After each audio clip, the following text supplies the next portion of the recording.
Hi everyone, welcome to STEMAC. In today's class, we're gonna talk about Bohr atomic model. So, in our last class, we talked about Rutherford atomic model limitation. Through those limitations, we come to know about Bohr atomic model.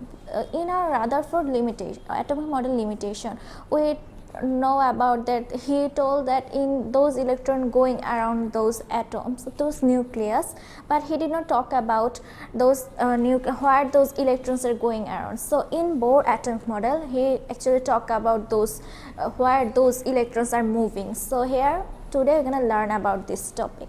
So firstly, think those electrons as a human. This electron is going a dance floor, so they are dancing. So if they want to improve, go into a higher place, they need to pay for it. So here actually those things happening. So those electrons are going dancing around some orbits in a floor. Think those orbit as a floor, and if they need to go higher or lower, they need to pay some energy or gain some energy through in this process. So here Bohr atomic model explain those points. So here first,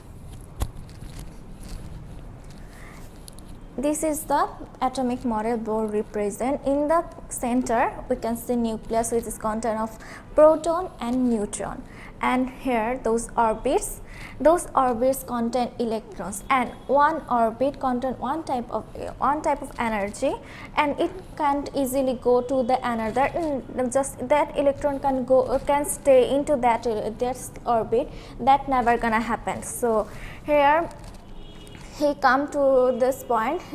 In the this first one is called n equal 1, and this shell is called K, and it is continuously go. This when it is number 2 series, number 2 orbit, it gonna say L, and number 3 is M shell, and for number 4 it is called N shell. So those electrons are going around those orbit, and it can go outside, it can go inside the deeper and lower stage of series, and can go the upper stage of series. If when they go to the lower stage, they release some energy. When they go to the upper stage, they gain some energy in this process. So here it is concept of angular movement of electron. Those electrons moving through angular movement, and which is known as mvr equal nh by 2 pi.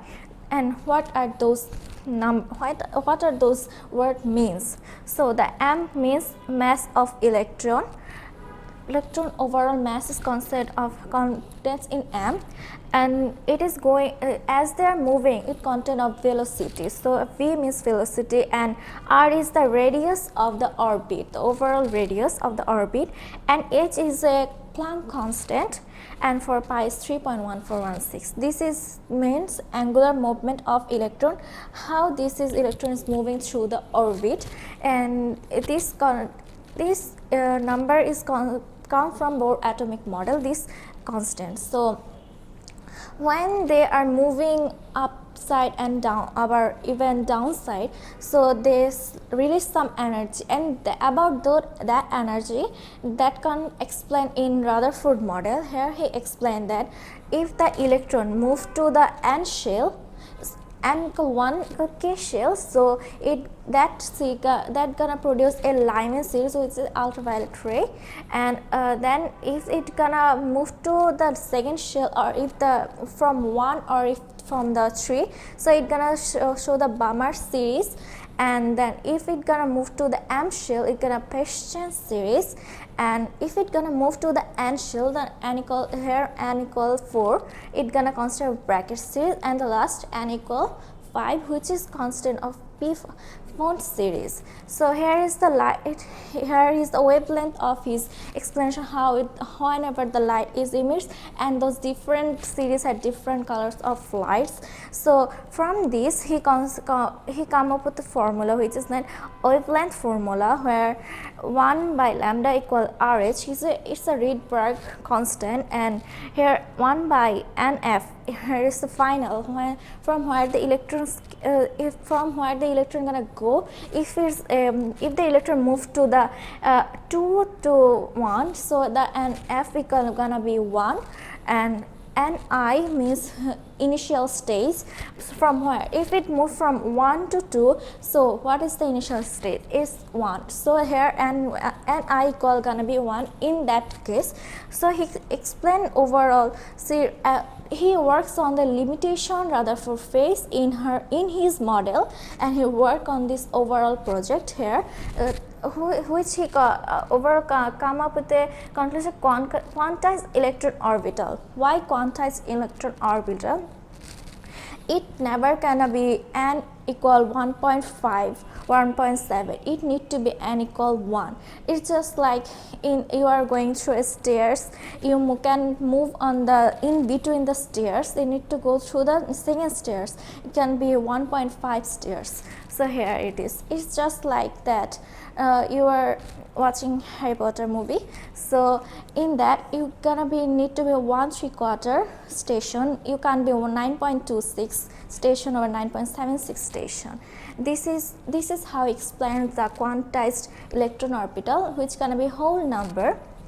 So overall, here he explained that all those electron is moving through orbital, and those orbital, when those electrons move to the upper stage, it gonna show some lights, and when it emits some energy. When it go to the down stage, it gonna absorb some energy. This is what he possibly tried to explain. So in overall situation here, he did not talk about like Rutherford. In Rutherford model, he said that those electron moves freely according to their wills, but there did not happen. It moved in a shell, in orbit where it can easily go to that orbit, but it need to produce something. Here, if this electron going through that side, it gonna release some energy. If that electron going to that side, it gonna gain some energy. That's actually happen here.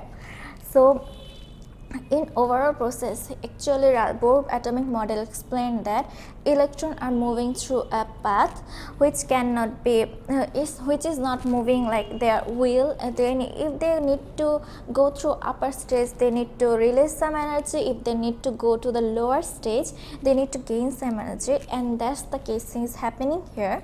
So in overall situation, he tried to explain over those electron can't be they move according to their will. They need to go through as number of working load. Here just think as a workload.